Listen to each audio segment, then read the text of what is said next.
We are starting a 6-week sermon series called You've Heard It Said. Jesus is going to say, but I say to you, he's going to say that 16 times in this sermon. But I say to you, you've heard it said. You've heard it said. There are so many opinions on what it means to follow God. Have you noticed that?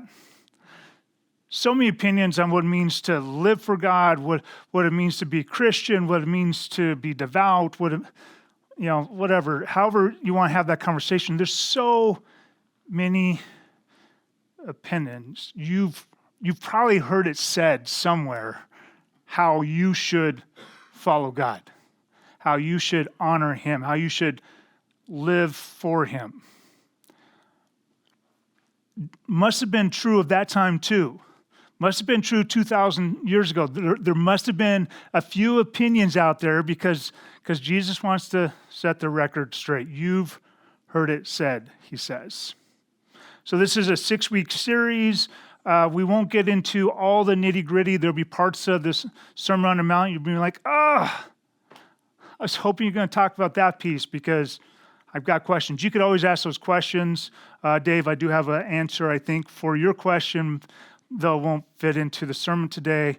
But kind of like Mission Ridge style, we sometimes take a look at either a book or in this case, 3 chapters, but we're going to stay still, kind of at the tree line level.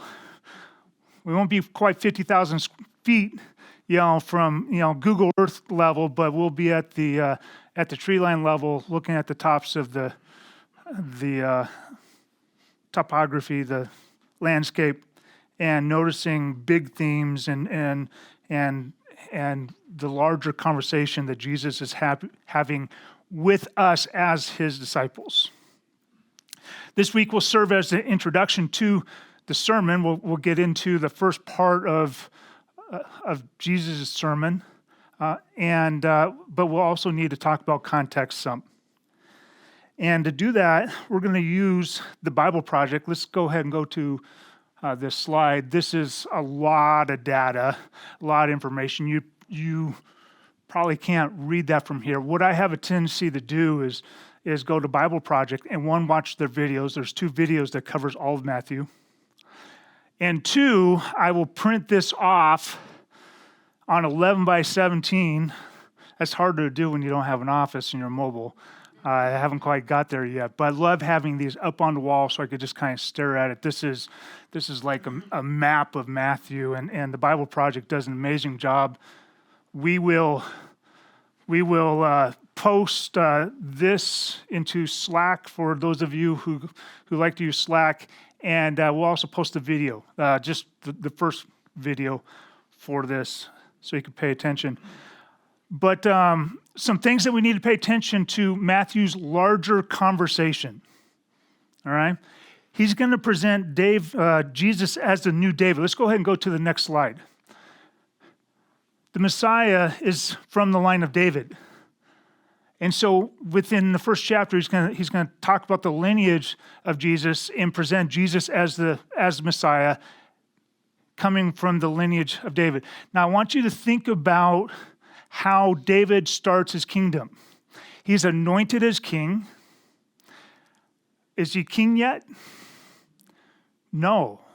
He gets to run away from Saul, right? For years. He's in the desert. And people are chasing him. And people are coming to him. 1 Samuel 22 says, everyone who was in distress, and everyone who was in debt, and everyone who was disconnected gathered to him, and he became captain over them.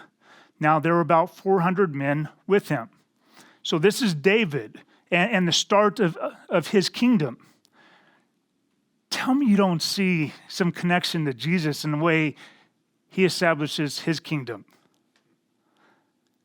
That people are chasing him, that people are threatening his life, that people are coming to him and they're not part of the establishment. Tell me you don't see some similarities between the way David establishes new kingdom, a better kingdom. And Jesus comes in and says, folks, we need to establish a better kingdom. Israel is failing. So that's part of the story. Let's go on to, he's also going to present Jesus as the new Moses.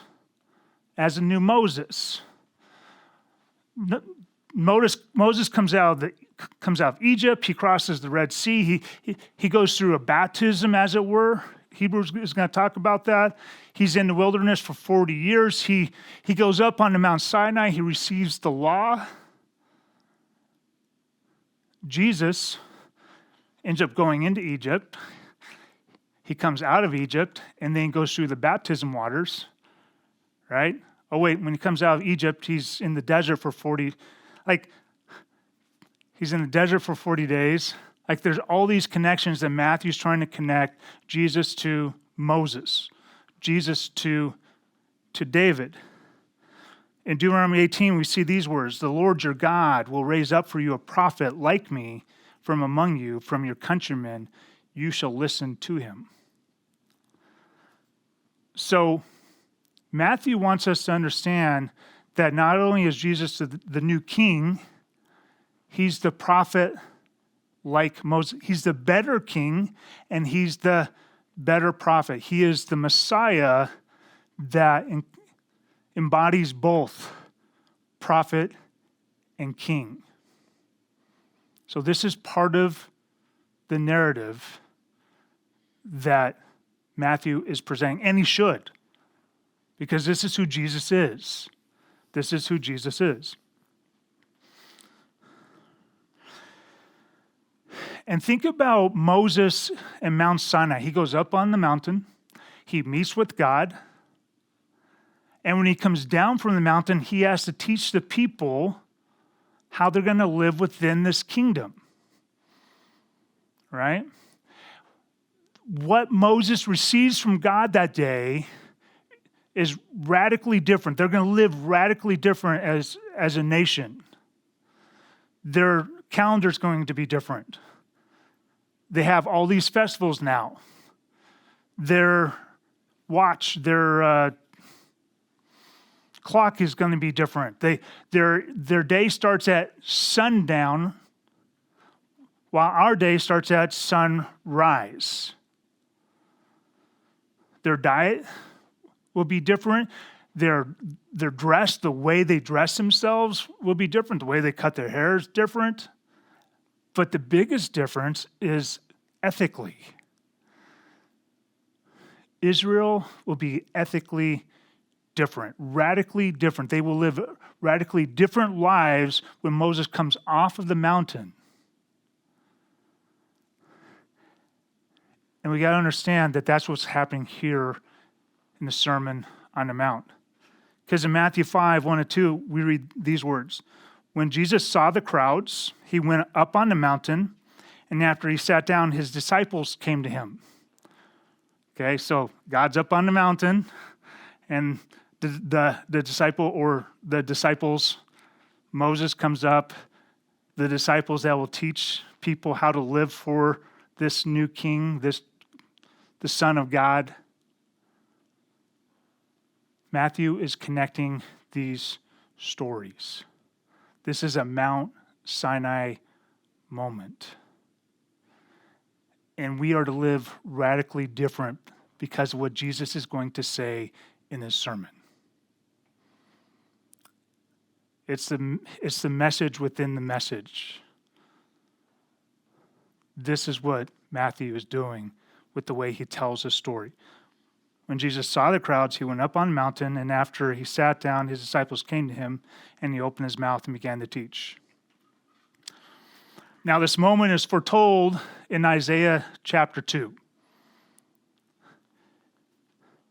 It will come about that in the last days, the mountain of the house of the Lord will be established as the chief of mountains and will be raised above the hills, and all the nations will stream to it, and many peoples will come and say, come, let's go to the mountain of the Lord, to the house of the God of Jacob, that he may teach us concerning his ways. Does that remind you of the Sermon on the Mount at all?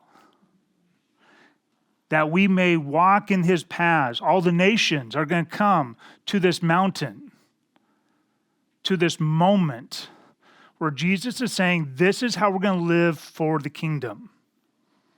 For the law will go forth from Zion, and the word of the Lord from Jerusalem. My friends, our lives are to be radically different because of the words that we hear from Jesus from this great sermon. Our lives are to be radically as different as their lives were for the people of Israel when they were at Mount Sinai, as different as it was for them. Our lives are to be different because of this sermon.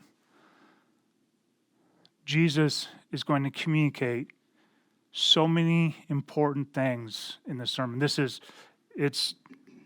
brilliant. Jesus is brilliant, and you should totally follow him.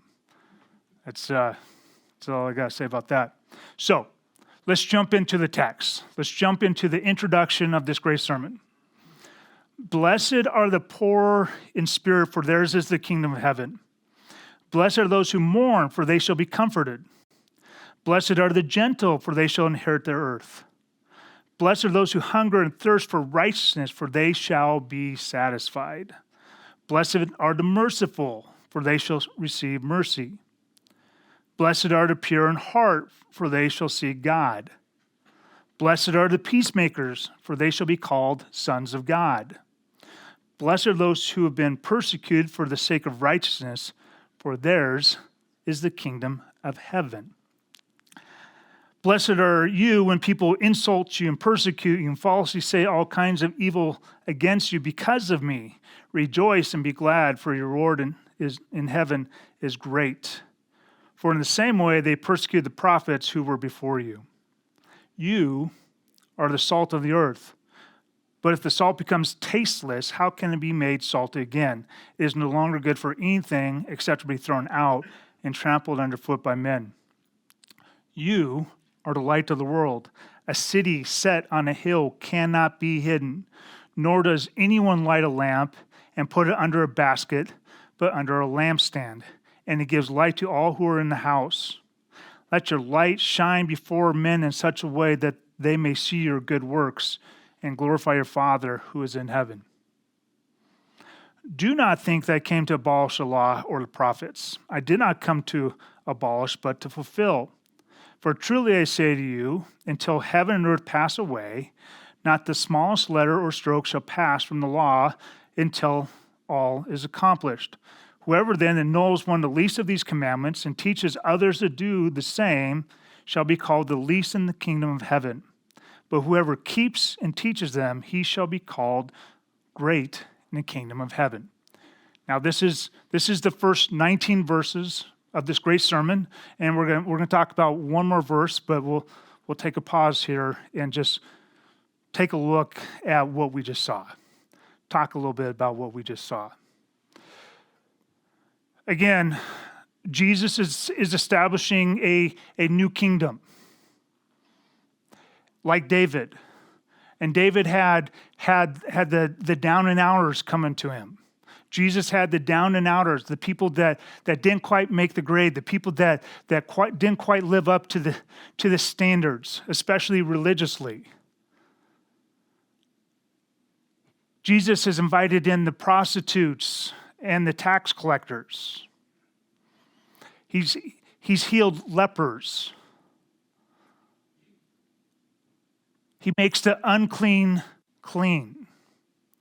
These are the people that are being invited in, like the down and outers of David's goofy band of people that become the mighty men. These are the people that he's talking to.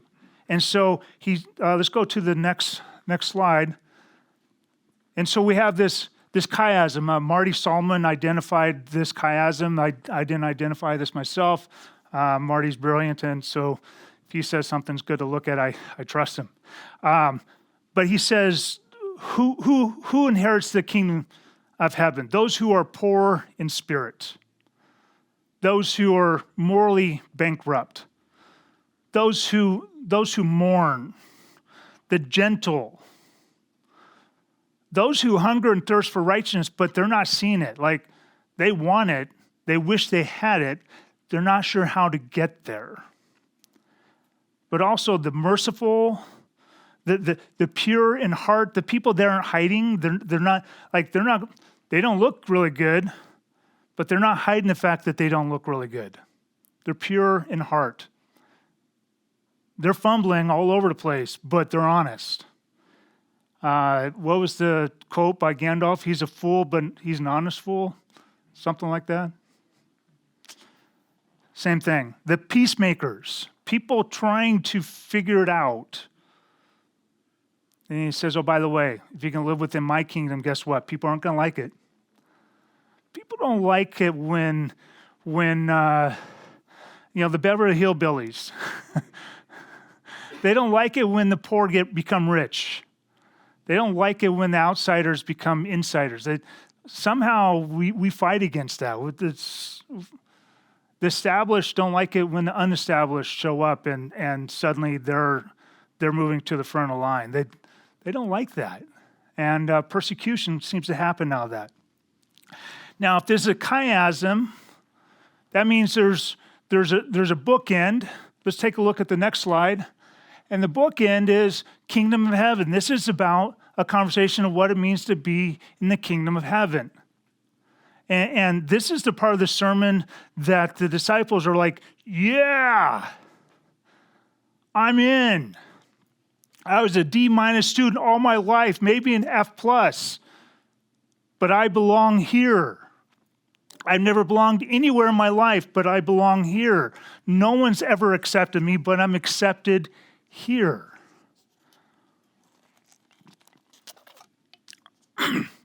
That's a great introduction to your sermon, Jesus. I love this about your kingdom. I want this to be true. It's a reminder to you and I who we should be inviting in, by the way. We need to be inviting in the poor in spirit, those who mourn, the gentle, not the bold and the brash, but the meek, the mild. Those who hunger and thirst for righteousness but can't figure out how to make that happen. That's who we should be inviting in. If this is the bookends of the chiasm, let's look at the center of the chiasm because that's the good stuff, right? That's the part that we need to look for and wrestle with. What does this mean? I will always look that way. Logan, I'm so sorry. The camera, if you don't know, our camera points to this direction and points to this screen. If I point to this guy over here, no one knows what I'm doing. And I'm a old dog, and this is a new trick.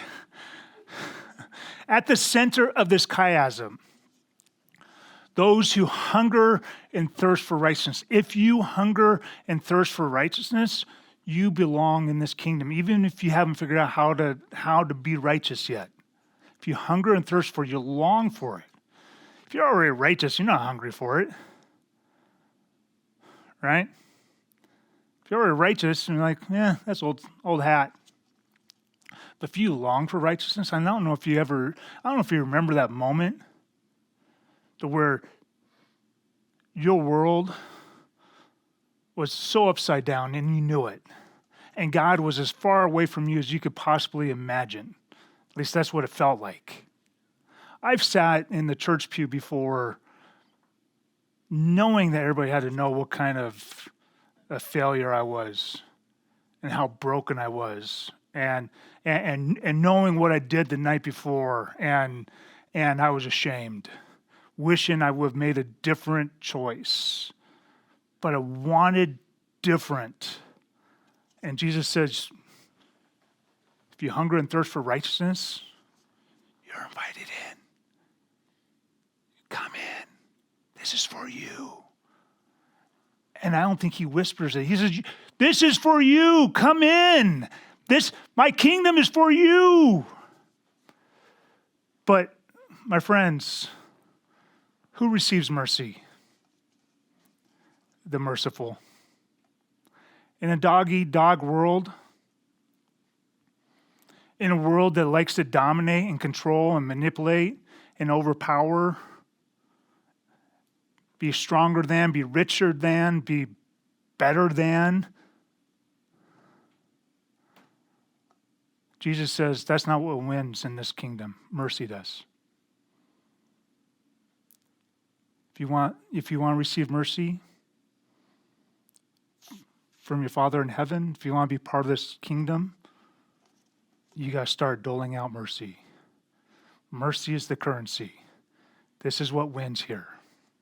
It's not might. It's not the bigger bank account. God doesn't care about those things. He doesn't need your might, and he doesn't need your bank account. But if you have a merciful heart, he could do something with that. But then he goes on to talk about the fact that we need to be salt and light. Yes, I have called you out of that life. I've called you away from the life that you're living, the destruction of your own desires. And I've called you, from being a tax collector. I've called you out of prostitution. I've called you out of addiction. But you are to be salt. And you are to be light. Think in terms of have you ever been at the table and who here likes salt? Like me. I love me some good salt, right? My hypertension doesn't like my salt. Have you ever grabbed a salt shaker and you're shaking it over there and then put the salt shaker down, you take a bite and you're like, wait a minute. Where's the salt? And so then you grab the salt shaker and you start shaking it over your hand, right? Just to see if anything's coming out. And then you think about taking the top off. So that's what Jesus is saying. People should notice that you're part of the kingdom. People should notice that there's something different about you because of the kingdom. They should taste something different in their experience with you, like salt changes food and such. I talked about pork last week. This week I'll be talking about salt. Make you guys hungry. I'll be in so much trouble. If the salt has become tasteless, how can it be made salty again? He's calling us to a higher standard.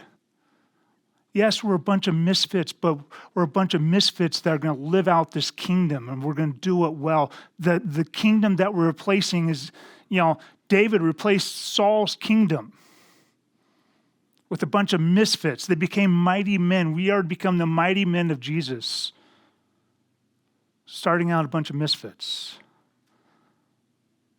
so that the world experiences something different. You are the light of the world, he says. A city set on a hill cannot be hidden. As individuals, we can't hide the fact that we follow Christ, that we're part of this kingdom. We don't act one way here and another way out there. We are light. And people should see that light. But corporately, together, as a community, we're to provide safety, because that's what light does. Light provides safety. It highlights things. It lets you see things that are dangerous and see things that are true. So the world's to be blessed through our actions. Jesus says to this rabble-rouser group called disciples. But then Jesus says, I came to fulfill the law. And I think Christians, sometimes we get this wrong. We have a backwards view or an upside down view of the law. We think it's so bad that the Jews had to follow the law. James calls it the law of liberty. That's in the New Testament, folks. We should probably pay attention to that. Jesus said, I came to fulfill the law. I'm not replacing it. Yes, I'm inviting you in. Yes, you've gotten it wrong. Yes, you've failed. You've made mistakes. Yes, you got on the wrong path. But mercy's going to be the trump card here. and we're going to fulfill the law together. That's his message. He says, you have a part in that. I'm going to fulfill the law, and you have a part in that too. And then he finishes with this verse. For I say to you that unless your righteousness surpasses that of the scribes and the Pharisees, you will not enter into the kingdom of heaven.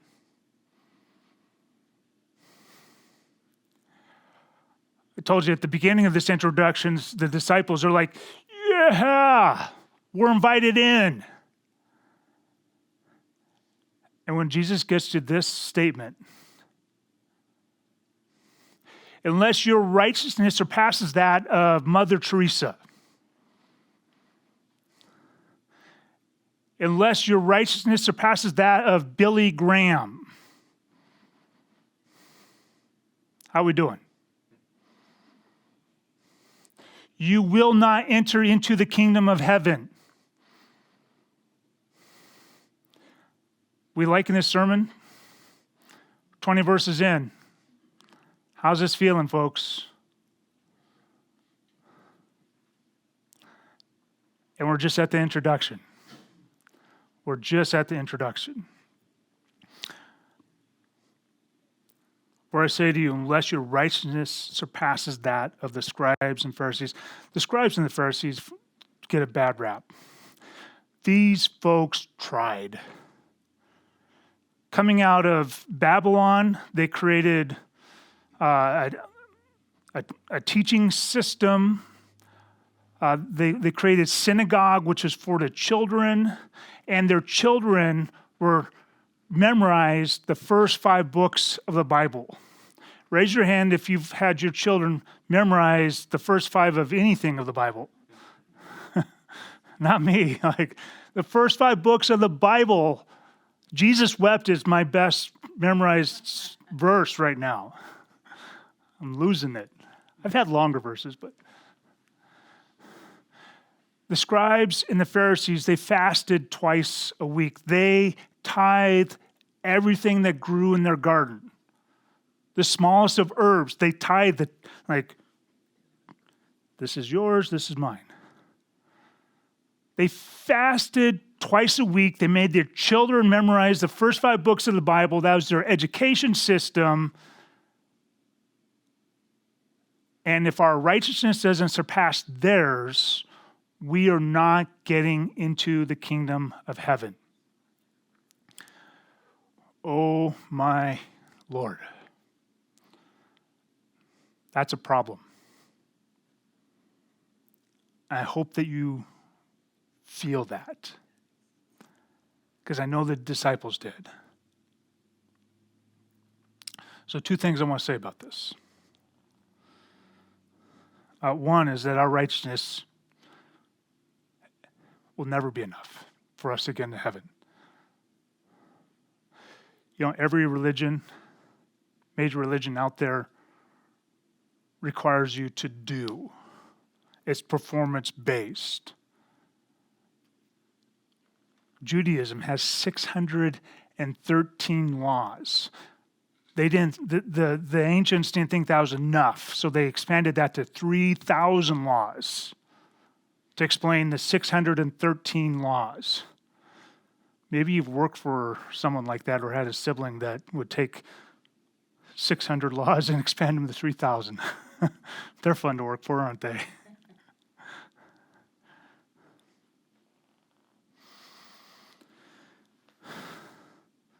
They work so hard to be seen as righteous.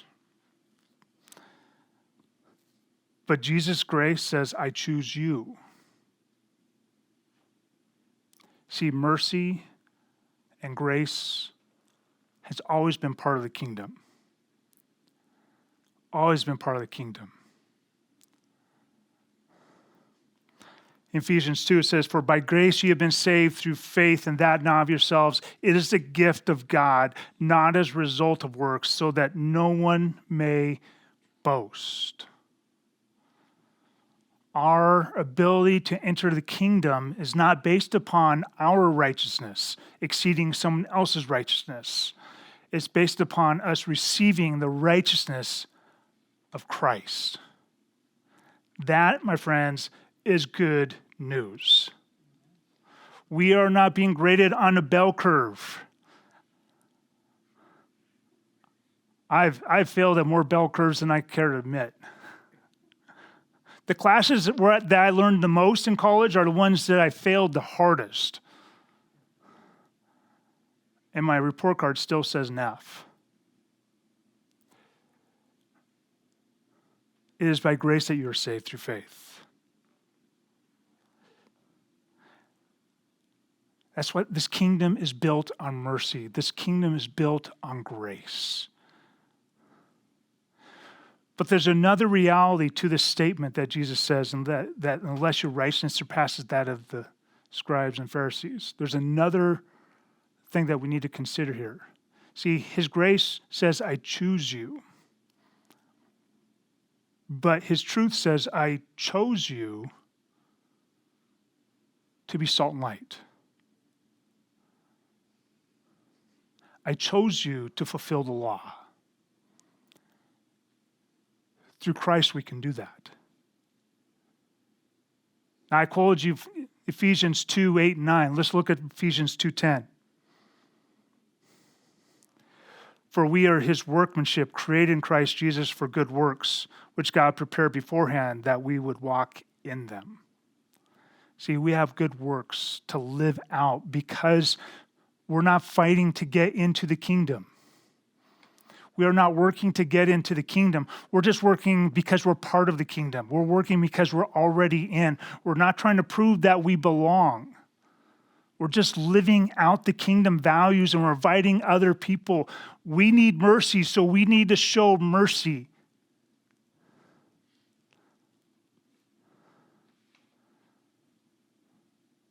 Because we're forgiven. And so we extend the forgiveness that we've received. Can I get an amen? You have heard it said. You've heard it said. But I say unto you. In the Sermon on the Mount introduction, Jesus calls you to live radically different. The rest of the sermon explains how. So keep coming back. We have five more conversations to have.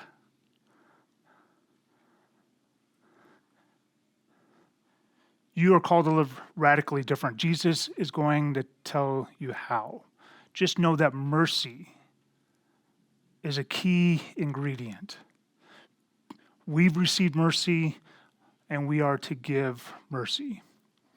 Now, as we prepare for communion and as Ron is passing communion out, I want you to just take some time and really contemplate,